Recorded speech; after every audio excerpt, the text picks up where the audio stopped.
The bright side of addiction is recovery. If you are in recovery or know someone or love someone who is, or simply you want more information about the recovery process, maybe you're a bit concerned about someone you know or love, well, this podcast is for you, as we carry the message of hope and the promise of recovery. And a reminder that you can find all of our podcasts at recoverycoasttocoast.org. And as I like to say, recovery is living proof. Now, this edition of Recovery Coast to Coast, we're going to go down to Texas. We're going to speak with a leader and a legend, Dr. Carl Anderson. He's been sober nearly 40 years, and he's a member of the Addiction Professionals Texas Hall of Fame. He's also a past president of TAAP. That's the Texas Association of Addiction Treatment Professionals. And his legacy is in the creation of the Collegiate Recovery Program. Started back in Lubbock, Texas, back in 1987, has now been replicated throughout the United States. He was recently presented an award at the 48th Annual State Conference of TAAP, the Texas Association of Addiction Professionals. Here's a quick clip from today's interview. You know, the bottoming out doesn't have to be that you become a wallowing, drawing drunk in the gutter. It's when you come to the point that you think, I can't stand that anymore. When it comes to the point I can't stand it anymore, then you're ready for a helping hand. Dr. Anderson is a tireless advocate for long-term recovery. And we'll close out the podcast with some wonderful thoughts on freedom and recovery from award-winning actress Ali McGraw. Recovery is as recovery does. I'm Neil Scott, host of Recovery Coast to Coast. Our website is recoverycoasttocoast.org. You'll find all of our podcasts there. Following 15 years of nightly broadcasting on iHeartRadio in Seattle, we've now upgraded to a national podcast. It's available to anyone at any time, featuring interviews with everyday people in recovery, as well as clinicians, authors, frontline treatment professionals, and recovering celebrities, plus newsmakers, people who offer the promise of hope and the reality of recovery. Plus well-vetted resources for individuals, families, and friends. We invite you to enjoy it and to share it with your friends as well. Send them the link. Recovery is an American way of life. And a reminder that our email address, if you'd like to reach out to us, recoverycoasttocoast@comcast.net. Recovery Coast to Coast is supported by Sundown M Ranch, one of America's oldest, least expensive, and most successful treatment programs. They offer an integrated system of care, including withdrawal management, residential treatment, outpatient services, and continuing care. And in addition to their successful adult program, they have an adolescent program that is recognized nationally for its success. They utilize a multidisciplinary team of certified counselors and medical professionals who are fully committed to the highest quality of treatment at the absolute most affordable prices. They're well-trained, they're deeply caring, and each person who goes into treatment is supported by a team of professionals that includes medical, educational, psychological, and recreational specialists. And the living arrangements are gender-specific. They have separate wings for the young men and the young women. If you have a few minutes, check out their website. I think you'll enjoy it. It's got a lot of great pictures, and it really tells their story in detail. Sundown.org. And, of course, many times alcohol and other drugs are not the only problem. Many individuals have co-occurring mental health issues. Sundown is professionally able to treat those situations involving dual diagnosis as well. They're located at the mouth of the beautiful Yakima River Canyon, which is not far from Seattle. Check them out online if you would, sundown.org, Sundown M Ranch. It's where recovery becomes reality. While being a part of the recent TAAP conference down in San Antonio, Texas, in fact, I had the privilege of emceeing the 48th Annual TAAP Conference, I had the opportunity to sit down with Dr. Carl Anderson. He's a leader and a legend in the recovery field down in Texas. Here is our conversation. Welcome back once again to TAAP, the 48th Annual TAAP Conference in San Antonio, Texas. TAAP is the Texas Association of Addiction Professionals. I come down here every year, and it's great to meet new friends and see old friends. Our visit is being made possible by Summer Sky Treatment Center out in Stephenville, Texas, not far from Fort Worth, where recovery begins, summersky.us.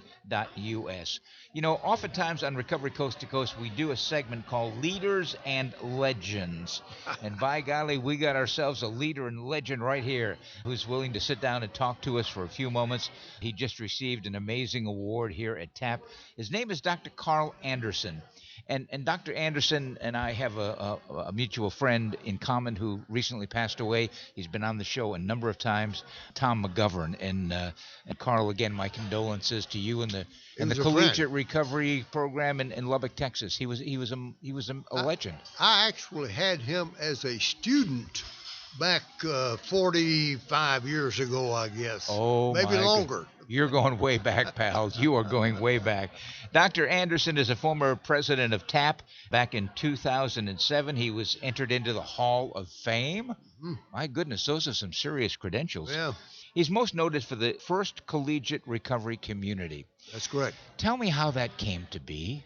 Well, and that's a fairly elaborate story, but I'm going to give you a brief summary of it. All right.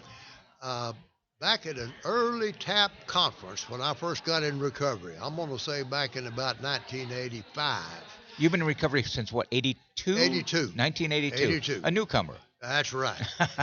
Coming up on 40 years. By my count, that's now. 40 years. Holy smokes. But at a TAAP conference, the executive director of the Texas Commission on Alcohol and Drug Abuse made the statement in a talk that in the state of Texas, there were 11,000 jobs in the addiction recovery field, but that there existed nowhere, Texas or anywhere else in the United States, an academic curriculum where a student could go to college to prepare to work in the addiction recovery field. Wow. Well, I laid awake thinking about that for a couple of nights, and I decided, why not at Tech? You know, I've been at Tech for a while. I've got seniority. So you were a professor at Tech at the time. I was professor at Tech at the time, and so I developed that curriculum. It took 3 or 4 years to get that going, and that was kind of the first beginning. The second part of it was, in my continued association with TAAP, I became aware that we needed stronger than certification. We needed a state license, and so spent the next couple of years working on getting the state license implemented in the state of Texas, which was then replicated in all the other states in just a few years. But my own son went into addiction, and when he was in treatment in 1987, I visited with his counselor, and they said, we do not want your son going back to where he came from, because he said, our stats show that 95% of the students who go back where they came from are going to relapse because they have the same connections. People, places, and things. That's right. Plus, they even have friends who love them who say, well, come on, you could have just one beer or hit just one joint or something like that. So I asked the counselor, where could he go to school, to college, where there would be a strong recovery base? And they said, unfortunately, there does not exist anywhere like that in the United States. So that was the beginning of the second dream, and that took 2 or 3 years to get really implemented, but by 1989, the center was well up and going. We were bringing students in from, well, all over America, but even all over the world. So that's in a nutshell how it got started. My goodness, and now it is a model around the country. That's right. I've been replicated in over 200 colleges and universities. My goodness. And you're the author of a new book called Addiction Recovery at Texas Tech University, where it all began. Right. And where it still continues to this day and prospers. Well, that is true. That is true. People, I imagine, can find that in all the usual bookstores, including Amazon.com. Amazon, Barnes & Noble, but that is where the ones we have here came from, and I don't really have personal copies of my own. It's totally handled through them. Good. I look forward to reading your book, as a matter of fact. I hope you will. It sounds fascinating. Let's go back to the very beginning for Carl Anderson. Do you remember your first drink? Oh, I absolutely remember my first drink. Do tell. It was at a saloon out in the country near Possum Kingdom Lake, and the name of the saloon was the Bucket of Blood. And a friend, and I was, 35, 6 years old. I'd never had a drink. I was a serious athlete. I was a minister at the time, and I'd never had a drink. And a friend of mine driving me out said, well, I understand you've never had a drink. And I said, that's great. He said, well, I think it's time that you had a taste of what it is you preachers are always preaching against. And I said, well, I don't preach against it, but I thought about it. I thought, well, why not? And we went in the Bucket of Blood. I remember 50, 60 years ago. Yeah. I remember everything about that saloon. I remember the clocks on the wall. I remember everything about it, just as though it were yesterday. My goodness. Did you get drunk right away? No, I drank a glass, and it was on tap, and my friend posed a toast. I took a sip of mine. I loved it. It became your friend, Carl. I said, this is what I've always been looking for. And I didn't chug like it, but I just drank it down pretty fast. And when the bartender came by, I said, I want another one of these. And my friend, all the color drained out of his face because he was still sloshing his around, playing with the foam. Drank it down. He said, well, it's time we go. We got to get out here. And I went, been here 5 minutes. But that was how it all began. And within 30 days, I was a daily drinker. Within 3 months, any assessment would have labeled me as alcoholic. Wow. It got bad very quickly for you. Oh, absolutely. And did you realize what was happening?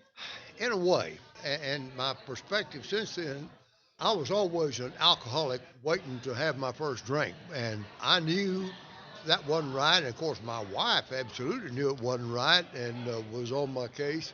When it hit, I just wasn't willing to let go of it.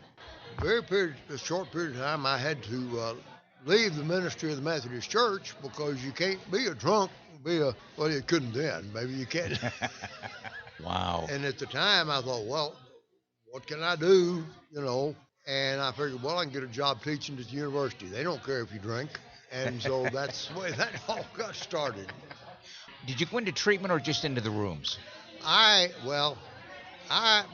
first through AA, and I had a year 4 times. And at the end of the year, first time it was the end of the year, I thought I was cured. And I did 1 year and 1 day, I went out and had my time to celebrate. Yeah. Then after the 3rd time, and I relapsed really hard, I decided I needed to go to treatment. And so I did go to treatment. Never had a drink since. Dry date was December the 12th, 1982. My goodness. So you're coming up on the big 40. I'm coming up on the big. So you put together 4 years, 1 year at a time with some interruptions. That's right. And now, I did not realize it until I had been sober 7 years and kind of got started in these studies that my dry date was exactly the same day as Bill W.'s dry date. No kidding. So that was exciting to discover that. What was the first year like for you? It was hell. Because you've had 4 times with 1 year. Well, the last time. But last time, I'll still say, yeah. So far as I know, my wife never almost left me in my drinking days. Mm. But my first year that in the recovery that stayed was the roughest year in our married life. And I knew I needed to go to meetings every day, but she didn't really understand that. And she had hoped I'd get sober, and then life would be the way it ought to be. And so it was really a tough time. But by the end of the first year, from that point on, it has been really a great time. Not to say that there haven't been bad moments and bad days and bad weeks. Nothing so bad a drink won't make it worse. That's exactly what I always reminded myself. That is exactly what I always reminded myself. So, the last time that you went into the rooms and stayed there for 40 years, coming up in December, you worked the program. You just didn't go to meetings. You worked the program. I absolutely worked the program. I had a sponsor. I worked with him. I worked the steps. Actually, I went through the steps several times over several years, just because. But I worked the program, and I still do. I still do. What's recovery like for you today, Dr. Anderson? You know, I sincerely believe that if I quit going to meetings and I quit having my meditations and I quit all that, I don't think I would ever drink again. But that's not why I do these. I still go to meetings because those are the people I love. Yeah. I mean, they have become family Absolutely. over this 40 years. And Tom was one of those. Tom McGraw that we talked about a minute ago. And in the early days, he and I, and through the years, went to lots of meetings together, and we bonded and became very close. They're the people I love. Yeah. Plus, Bill W. discovered that the way you stay sober is you help other alcoholics in their struggle. Yeah. You can't keep it unless you give it away. That's right. And so I'm sober because there were people there in the early days with some seniority who took me under the wing. And so that's what I want to do now. And that's why I continue to stay. I had a guest on a couple of weeks ago, about a month ago. I was in England and interviewed a singer-songwriter from Ireland, and we were talking about AA, and he said the reason he went to AA was because you can't win a war by yourself. You need an army to go to war with, thus being the fellowship. He nailed it. And I thought, wow, what an interesting way to put it. I like that. I hadn't heard it expressed that way, but that is true. Yeah. What has been some of the highlights for you in your recovery? At the end of a year in recovery, I was a professor at Tech. I'm a psychologist by training, and I just thought I want to be doing something different. I mean, I just want to do something different, and that's when I really got to be open to hearing ideas. And I got involved in TAAP, and as I say, hearing the ideas expressed of the need, that's when it hit me, well, this is my new challenge. And it wasn't, very long into that, and I was able to pull out of what my original teaching assignment, and there was actually a new institution at Tech called the Center for the Study of Addiction, and it gained a lot of financial support, had a lot of financial donors for scholarships, and in just a few years' time, we had over $5 million in endowed scholarships. Wow. And at this point, we can give every student who needs it and who qualifies recovery-wise a scholarship, a tuition scholarship to go to Tech. And that's pretty cool. That's damn cool, as a matter of fact. Carl, what do you see? You've been in the field a long time. What do you see the challenges going forth over the next few years for us who are on the front line in the addiction field? You know, and sometimes I kind of hate to talk about this. I have been a die-hard 12-step man. Mm-hmm. And I think that's been the right position. But if you ask me, do I think that 50 years from now, that will be the only path or even the primary path? I don't know whether it will or not. The world has changed so much, and primarily in the field of electronics. Yeah. That who knows? Yeah. Who would have expected Zoom meetings? And man, I resisted those Zoom meetings, but I came to love them. I came to absolutely love them. So there will be things that come up that right now we might be resistant to, but that will change. Our policy on Recovery Coast to Coast is I will have a guest on as long as they've been in 1 year of continuous recovery. I don't care how they did it. I want to know if they're a year sober. I want to know how they did it, and I want to know how they're doing now and what is life like now. And your life 40 years later is magnificent. Well, thank you. You impress me as a man that is filled and overflowing with gratitude. Well, I do feel that way. I do feel that way. I sense that from just sitting here across the table from you. Absolutely. And when I hear a talk like woman in the meeting a while ago, I'm really humbled to think, why'd God choose me to do this? Now, my friend tells me I was born in March of 1935. 5 months later, God looked down from the heavens and he said, uh-oh, we got a problem coming.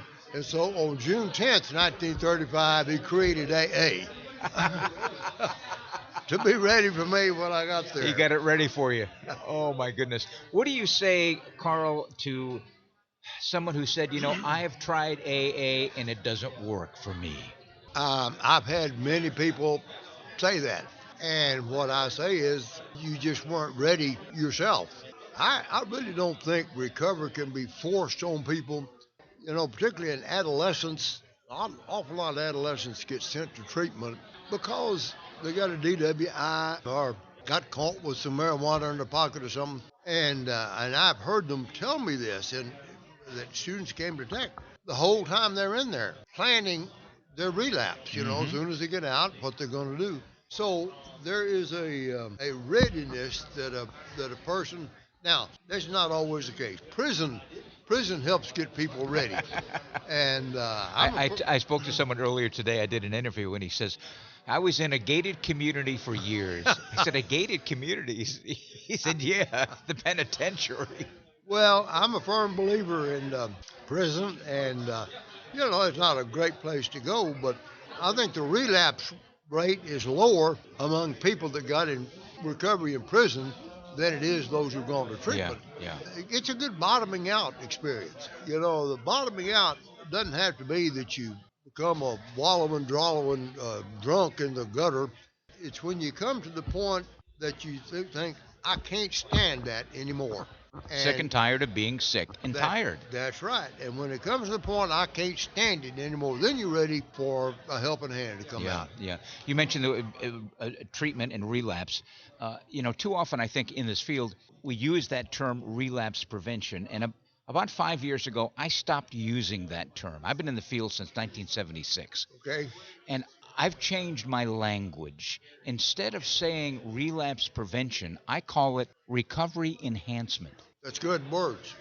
Tell me how your recovery is better today than it was yesterday, and work on making it even better tomorrow than it even is today. And we put the emphasis on enhancing the recovery. We take the emphasis off relapse. And you said that there was a student who was thinking, I can't wait for my next relapse. I'm in treatment. I'll put my time in, and I'm just going to go out and get drunk as soon as it's over.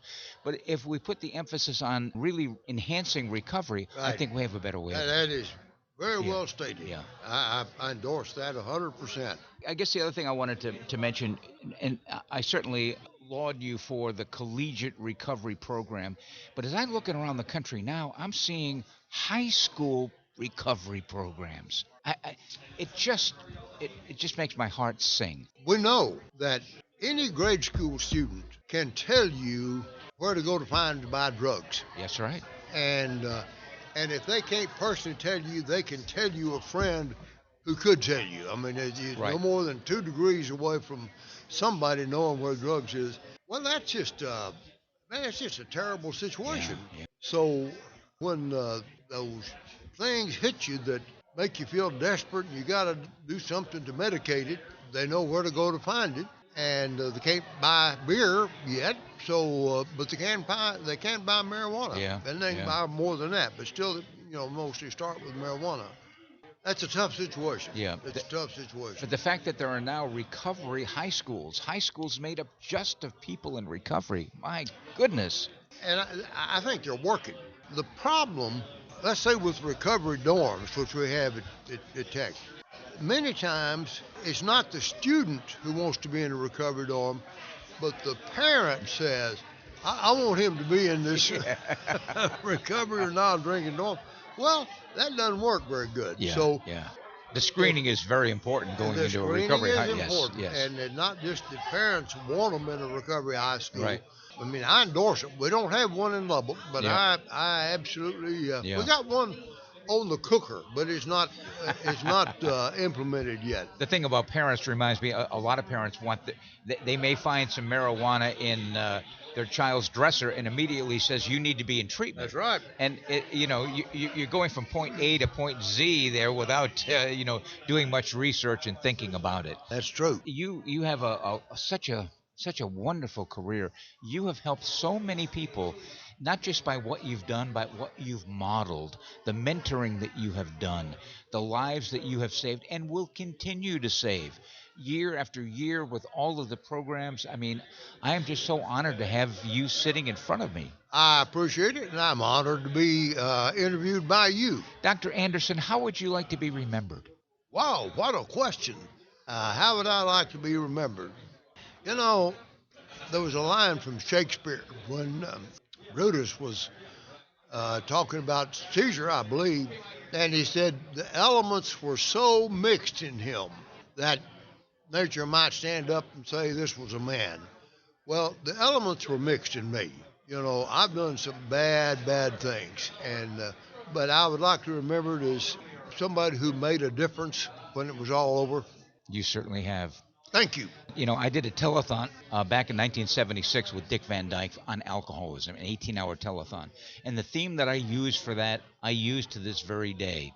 And it is the bright side of addiction is recovery. You embody that, sir. Thank you.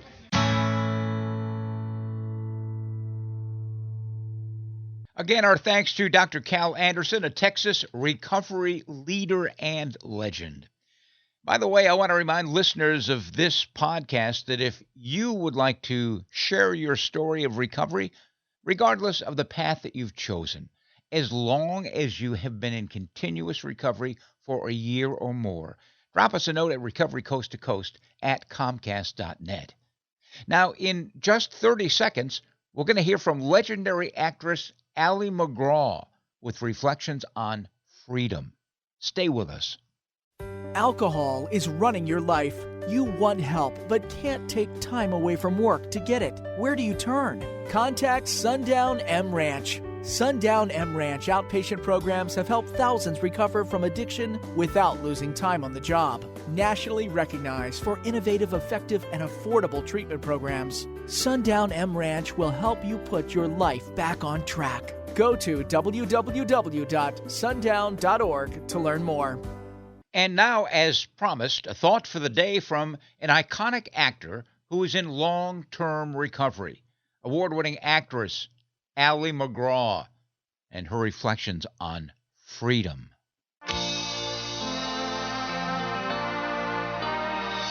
More often than not, we blamed others for our lack of personal freedom. We thought, if only he would stop needing me so much. If only she would let me do what I want. If only they would leave me alone. Ultimately, we had to admit that the restrictions and emotional burdens placed on us by others were far less confining than those we placed on ourselves. It was our preoccupation with self that kept us in bondage. Because of our drive for perfection, for example, we set unattainable goals and remained in servitude to them. Even when we completed a task, we couldn't be free of it. Moreover, our painful self-consciousness often prevented us from seeing things accurately, from thinking clearly and acting spontaneously. Perhaps the most unyielding restraint of all was the way we obsessively focused on our every desire, feeling, symptom, scheme. We found freedom from the bondage of self through spiritual growth. Our limited objectives began to mean less and less to us, while God's will began to mean more and more. We began to understand that we could be far happier by serving others, and thus serving God, than by thinking only of ourselves. Thought for today. By moving towards spiritual objectives, I become free of the bondage of self.